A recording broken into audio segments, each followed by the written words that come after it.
Race 2 at Sandown. Plenty of punters looking to bounce back after a bit of a banana skin result to start the day. And Twin Perfection, a last start winner at Pakenham, heads the way. Currently a $3 market leader and has been the best back galloper at this early stage. But a pretty competitive betting race. Luna Cat on the second line of betting at $3.50, pushed out ever so slightly from $3.40 in the last couple of minutes. Diamonds in the Sky at $4.20. Then it's double figures or better the rest. Tax-free profit at $11. Lloyd's Crown at $12. But Twin Perfection, the best backed in race 2. What are you really gambling with? For free and confidential support, call the number on screen or visit the website. Missed your favourite show? Head to the racing.com website or app and watch what you want when you want it. Second event of the day here at Hillside, the Evergreen Turf Handicap over 1,000 metres. This is a benchmark 70. Horse 7, New Long Minister, is the scratching last year. Sessions Road, the race was a benchmark 78 Hawks, and Damien Thornton defeating Zipping Boy and Elite Legacy. We've got ourselves 7 runners. The first of them is Bifrost, and Blake Shin takes the ride for Emily and David Brown. The horse is first up here, BZ. I think he's suited at this track and distance. He can balance up from that inside draw. He's trialled up quite well. The booking of Blake Shin, I think, signals some intent as well, and he tends to race well fresh. He's a big, strong, powerful boy, and he's got some good base fitness, good muscle definition for his first up run. I think he'll come on fitness-wise from the run, but he always does carry that little bit of condition. He's such a big, strong boy, and he looks like he's got some nice spring in his step, ready to go first up. 2 Diamonds in the Sky joins the Gavin Bedgood stable, and as soon as you utter those words, you got to respect what this horse might do first up. And then you look at a recent jump out at Cranbourne, and I think he's got her very forward. She hasn't won first up previously, but he may be taking a different approach with this mare by Zoostar, and considering she's a recent purchase, I'd assume she's going to come to the races ready to rock and roll. She was very speedy in a fast jump out at Cranbourne. I think she's going to be at the front of the field and very hard to beat here. She's very composed for her first up. I've seen her with a little bit more attitude in the yard. She's stepping out really well. I think she's got a really good base of fitness, a bit like Bifrost, BZ, but I think there's some improvement to come, but there's muscle definition there. She's got a great attitude, and I think she's done enough for this short course first up. 3 Tax-free Profit got itself a win on the King's Birthday Monday meeting. That was the last time Jamie Mott was aboard.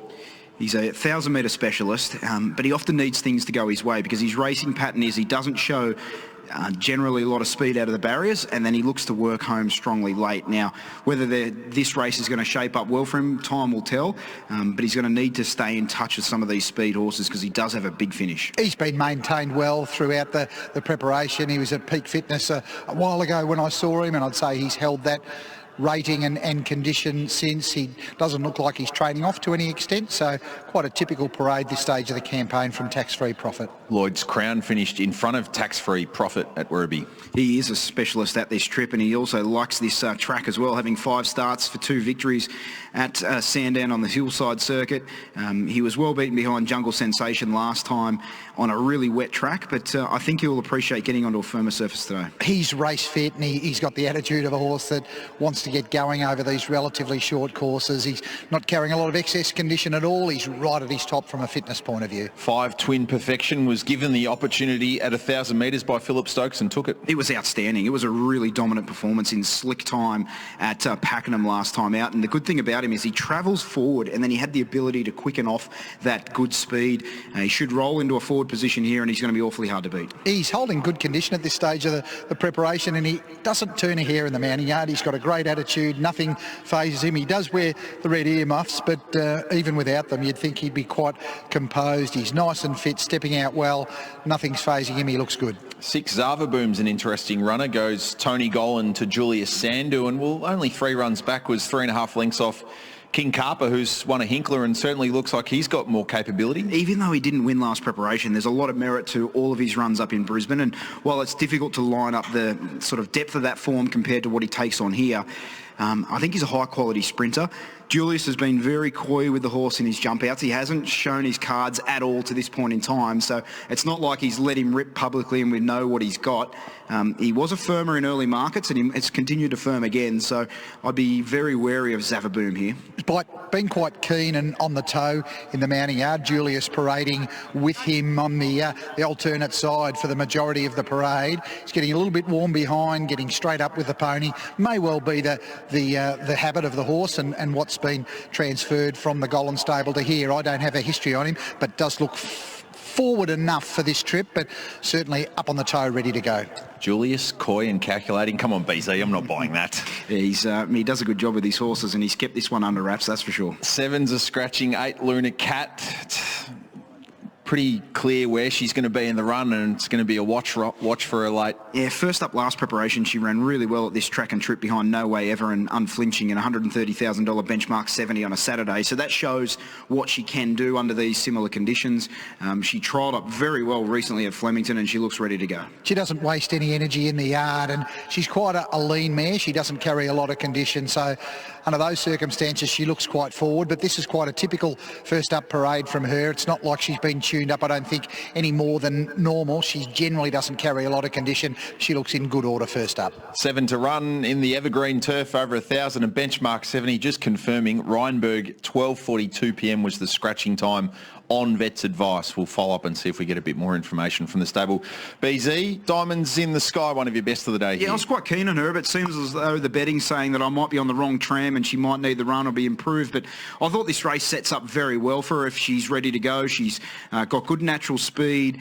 She was terrific in a jump out. And I just think with the northerly breeze here, tail at the back, the leader's going to be hard to catch. And so her and Twin Perfection might be controlling the race from the front and might not give anyone else a look in. Luna Cat, Zavaboom, hardest to beat outside of that, but I was happy to have something on the 2 here first up, Diamonds in the Sky. Now, the Twin Perfection's holding good condition, and Luna Cat, she's typically forward in her appearance first up, but she doesn't carry a lot of condition. I'm siding with BZ for the pick of the yard in number 2, Diamonds in the Sky. I thought she'd done enough first up without being fully screwed down, but with the short course of 1,000 metres here, liked her attitude in the yard, and for me, she was the pick of them, number 2, Diamonds in the Sky.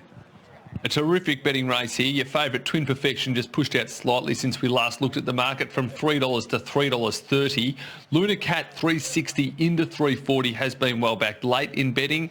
The on-top selection from BZ, Diamonds in the Sky, now a $5 chance. Then a bit of a jump. Tax-free profit 11 into $9.50 on race day. Similar story with Lloyd's Crown.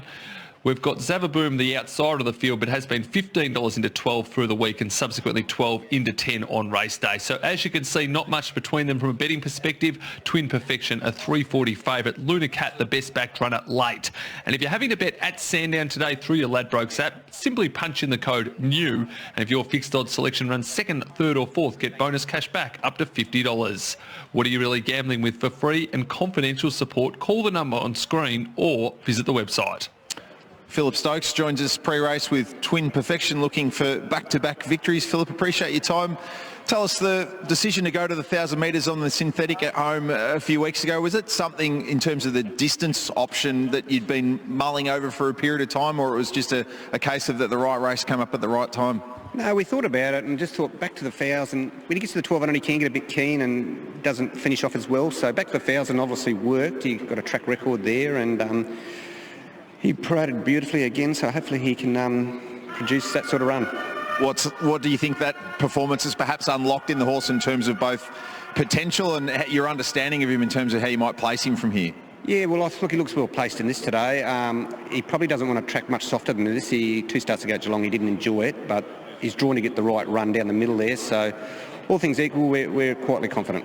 Is Brian someone who's had a chance to do much work with him at home? Yeah, he's ridden him in track work and that, knows the horse well. Good luck. Thank you.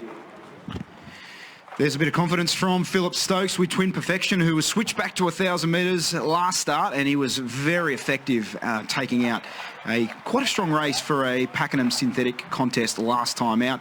He is equal favourite now with a Luna Cat from the Lindsay Park stable at $3.40, but this is a competitive contest for the 1,000 metres here, Nige. Pick 7 data on our screen with Luna Cat, the favoured way, about 40% of the entrants.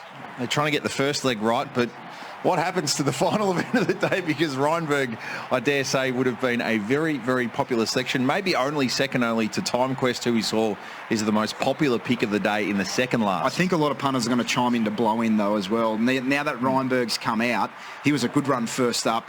Craig Williams on second up, 1,400 metres. There is a bit to like about him. He has drawn barrier 1, which mightn't be the place to be by the end of the day, but I'm happy to adjust my selection on to blow in the last. I think most of the people that participated in the pick 6, 7 today are just glad the first race is out of the way. It's been a day to be nimble and agile, those wonderful words of the last couple of years. BZ, you and Warren were both keen on Coriolis, the filly for Godolphin, who was scratched from the fourth event of the afternoon, which still remains a pretty competitive affair with discerning Welly Bell, and she's pretty rich, certainly pretty evenly matched in that contest as well. And we spoke about it at the beginning of the program as well. Despite those scratchings, it is a meeting that's come up with some good depth and a touch of quality about it as well. Yeah, race number 5 for the 3-year-olds is a really good contest as well, with metrical favourite off a strong maiden win at Bendigo last time out, but a few horses coming back from Saturday meetings at Flemington recently, so that gives you an indication of the strength of the card here today. A real challenge for metrical, I suppose, but gee, when you look at the midfield performance behind Prowess in New Zealand before coming here, and you'd only assess him on what he's done since he's been here, and he was arguably unlucky his first Australian start and did what he had to do next start. He looks up to this grade to me. Racing heading back to the Valley for the first time in a few months on Saturday. Certainly looking forward to getting back out there for another meeting, as it's had a little bit of a winter break, a well-deserved one as well. Loading process underway here for the Evergreen Turf Handicap over 1,000 metres. Matt Hill, your caller. Cat going in. Also tax-free profit in the stalls. Bifrost is the next one along. Well, punters were about to defrost the rissoles after the first for dinner. The Ambassadorial blowing them out in the first race on the program. The last one comes forward, Diamonds in the Sky. Diamonds in the Sky coming along to complete the line here for the running of the second race.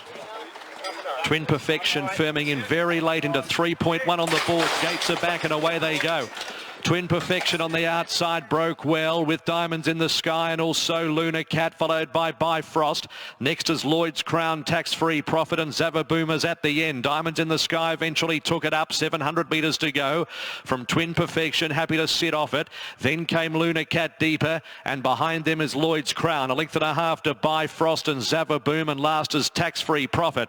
Around the turn, 500 to go, marginally off the rails. Diamond in the Sky, led by about a length and a half to Twin Perfection, Lloyd's Crown, and they were followed by Luna Cat the outside. Tax-Free Profit is up over on the far side from Zavaboom, but Twin Perfection moved up and headed off Diamonds in the Sky. Luna Cat's the threat, and then came Lloyd's Crown. Twin Perfection with 150 metres to go from Luna Cat. Diamonds in the Sky. Twin Perfection, 3/4 of a length, racing well. Twin Perfection won it, a half length. Luna Cat second, Diamonds in the Sky, Lloyd's Crown, Tax-Free Profit, and then came Zavaboom and Bifrost.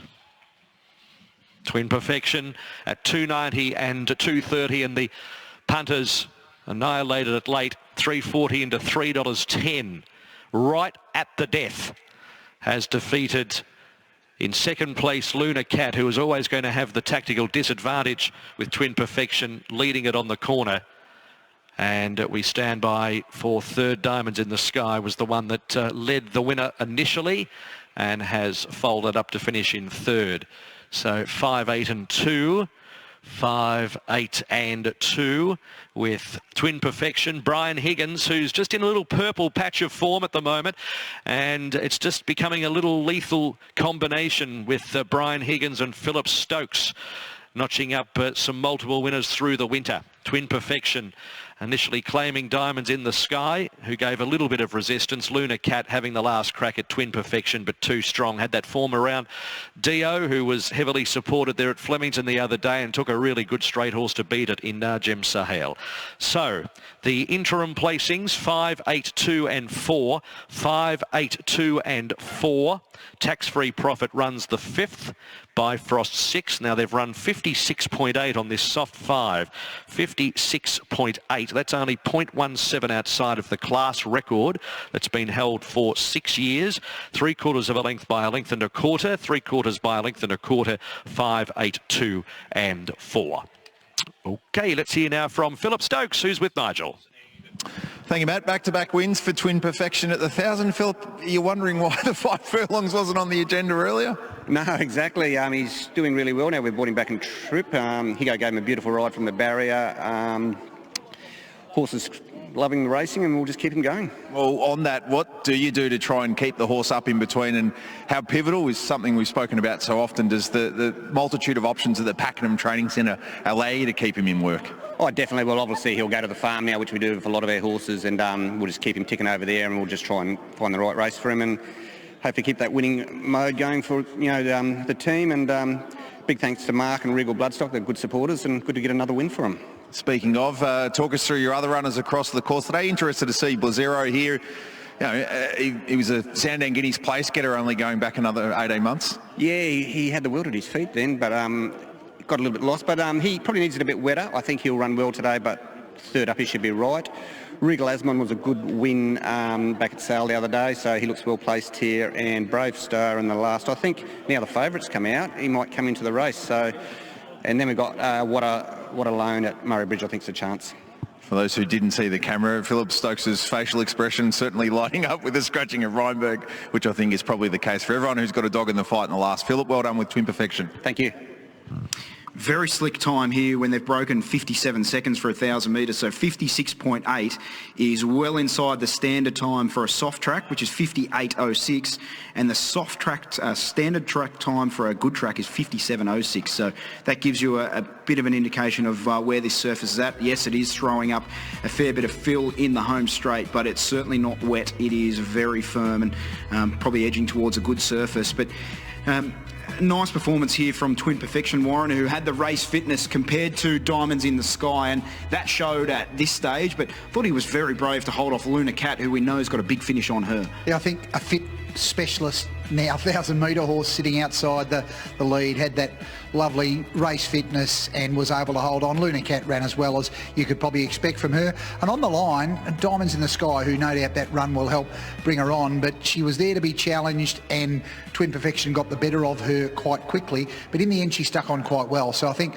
Gavin Bedgegood would be pleased enough with the performance of Diamonds in the Sky, and she'll derive some good benefit fitness-wise from that.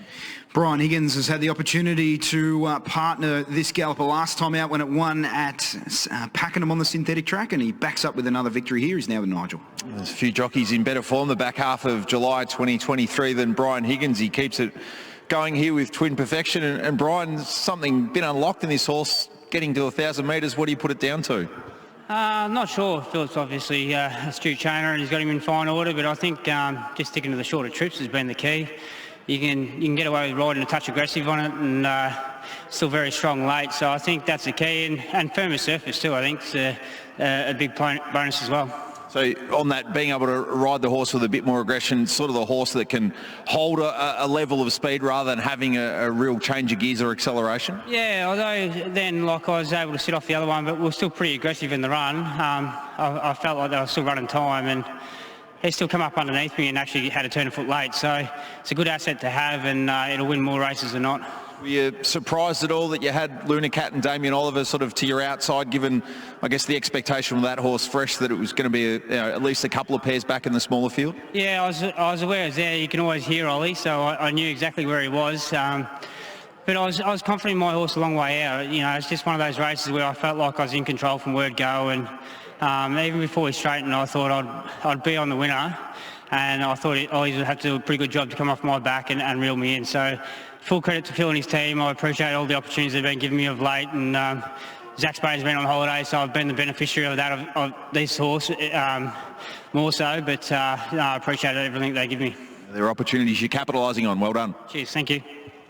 Brian Higgins having a spectacular finish to the racing season here. Gets himself another win with Twin Perfection in the second. Hope you're enjoying your Wednesday here on racing.com. Action from Murray Bridge on the other side.